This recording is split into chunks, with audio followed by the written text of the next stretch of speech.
Welcome, I'm Integrative Neurorehabilitation Specialist Dr. Douglas Wingate. This video is about POTS, Postural Orthostatic Tachycardia Syndrome, and the broader category of dysautonomia that it belongs to. What you're experiencing is real. It's neurological, and it is measurable.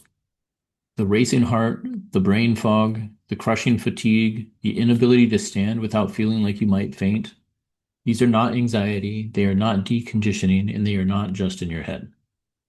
They are what happens when the autonomic nervous system loses its balance. Neurogen brain balancing, especially when coupled with other supportive approaches, is one of the most directly applicable tools that I've encountered for this population, because vagal modulation, which is one of Neurogen's most well-documented effects, is also the primary neurological deficit in POTS.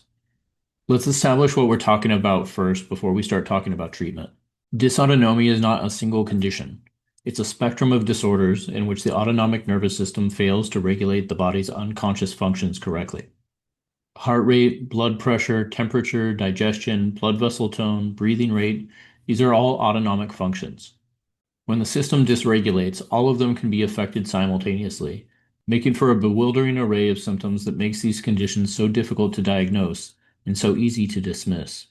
POTS is the most common form. The defining feature is a heart rate increase of 30 or more beats per minute when moving from lying down to standing, accompanied by symptoms of orthostatic intolerance. It affects an estimated 1 to 3 million Americans, predominantly biological women aged 15 to 50, and it's widely considered underdiagnosed. What matters clinically is that POTS is not one mechanism. There are at least 6 distinct subtypes, and each has its own pathophysiological profile. Neuropathic POTS involves peripheral sympathetic denervation and venous pooling.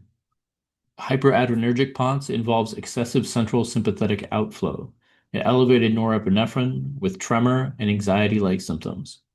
Hypovolemic POTS involves low blood volume, driving compensatory tachycardia. Post-viral POTS, which has surged dramatically since COVID-19, involves autoimmune, inflammatory, or small fiber neuropathy factors. MCAS-associated POTS involves mast cell mediators destabilizing the autonomic nervous system and its ability to re-regulate. And hypermobility-associated POTS involves connective tissue laxity, affecting vessel wall tone and venous return.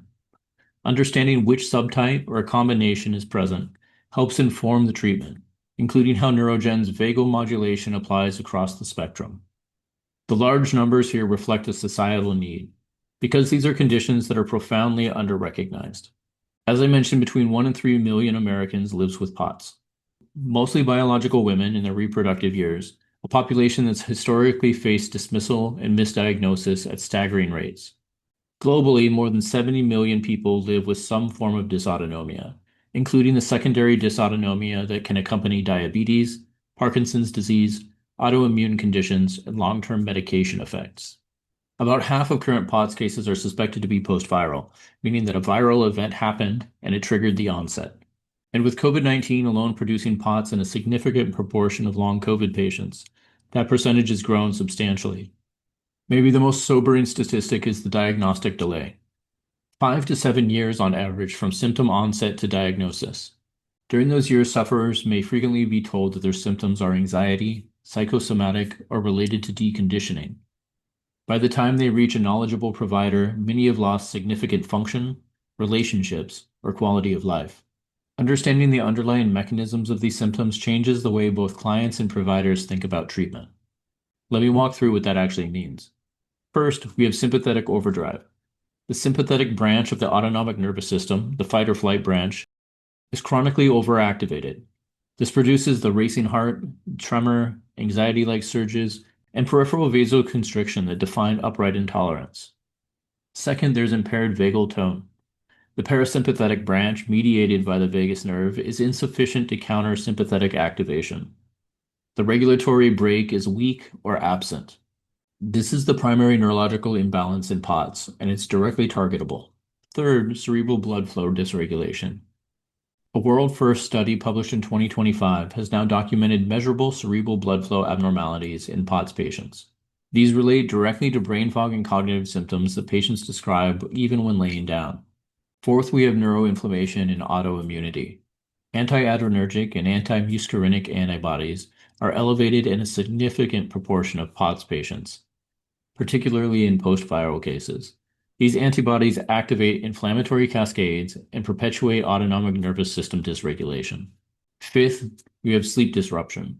The dysregulated autonomic nervous system produces fragmented, non-restorative sleep, which elevates sympathetic tone even more overnight and sustains the cycle.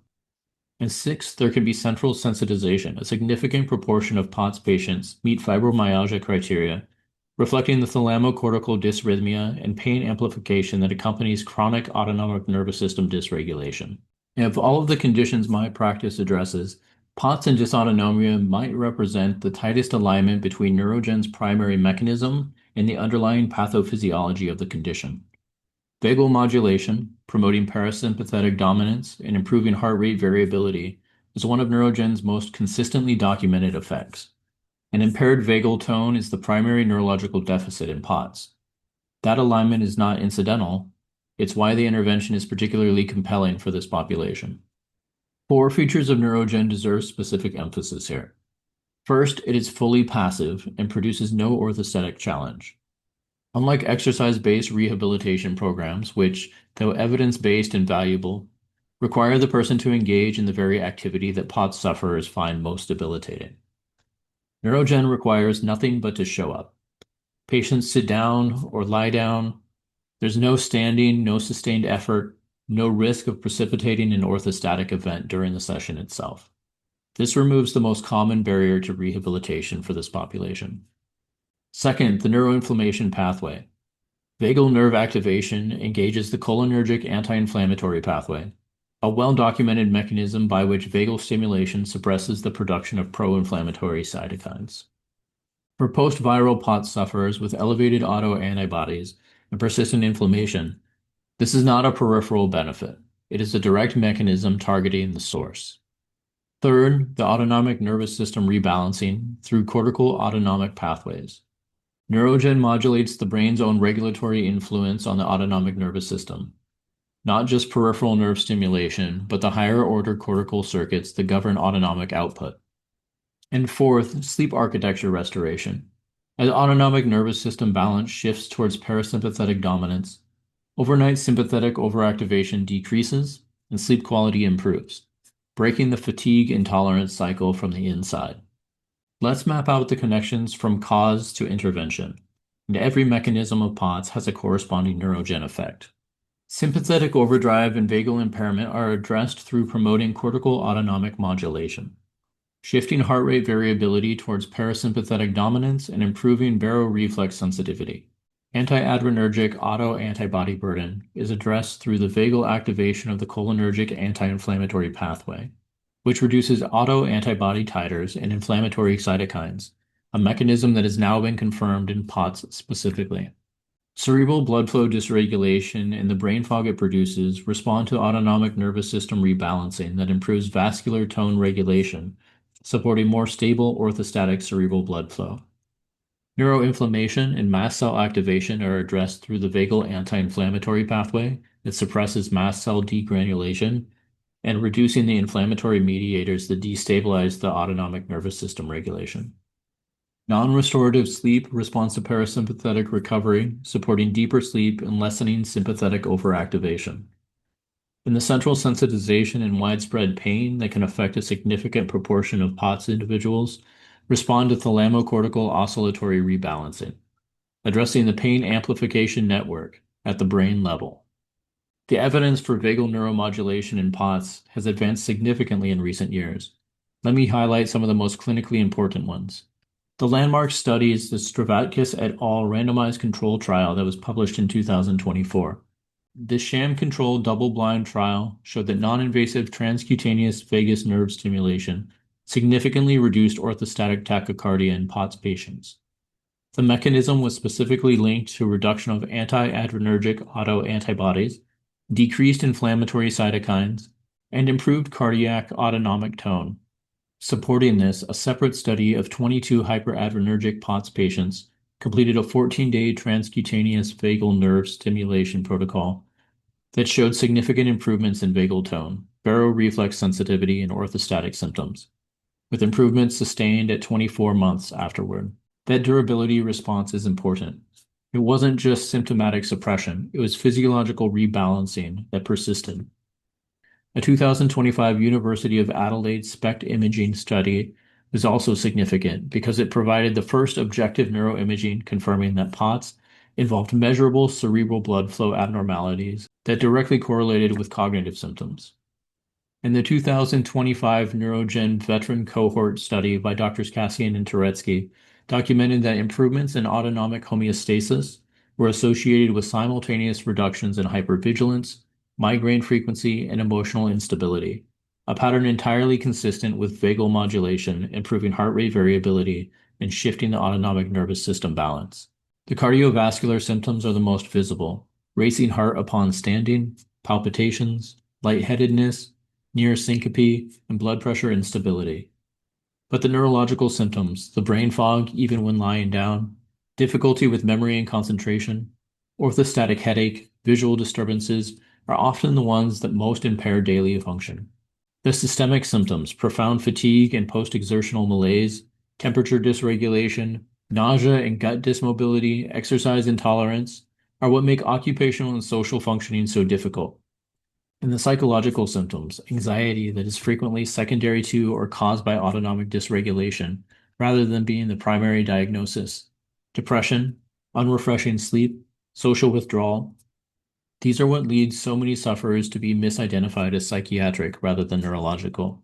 For providers and patients assessing fit, here's a practical guide. Strong candidates include anyone with a diagnosed POTS presentation, any subtype, any severity, broader dysautonomia presentations beyond POTS, post-COVID autonomic syndrome and long COVID triggered POTS, hyperadrenergic presentations where medication tolerance is poor or side effects are limiting, POTS with comorbid fibromyalgia or central sensitization, POTS with comorbid migraine, anxiety, or sleep disorder, all of which are addressed at the same autonomic and oscillatory mechanisms, hypermobility-associated POTS, where the autonomic component is often undertreated, or any person or family seeking a drug-free adjunctive approach to autonomic nervous system support. For considerations, active seizure disorder requires pre-treatment consultation. Implanted electrical devices, particularly vagal nerve stimulators and pacemakers, require individual review before initiating treatment. Unstabilized cardiac arrhythmia warrants cardiology clearance first, and it's important to note that Neurogen is a complement to autonomic neurology evaluation, not a replacement. It integrates well alongside all standard POTS interventions: volume expansion, compression garments, exercise rehabilitation, medications, and dietary management. The passive protocol is particularly appropriate for those with post-exertional malaise. There's no physical demand placed on the client during the session. Vagal modulation, shifting the nervous system toward parasympathetic dominance. Inflammatory cytokine suppression through the cholinergic anti-inflammatory pathway. Thalamocortical rebalancing, addressing the central sensitization that amplifies pain and cognitive burden. Sleep architecture restoration, breaking the fatigue intolerance. These are the specific mechanisms that POTS and dysautonomia require, delivered passively without imposing the orthostatic challenge that makes so many other interventions inaccessible to this population. To learn more about our integrative neurorehabilitation practice, or to schedule a consultation or a session, visit acuneuromodulation.com, and veterans are able to access 4 free Neurogen sessions through the nonprofit bb4vets.org.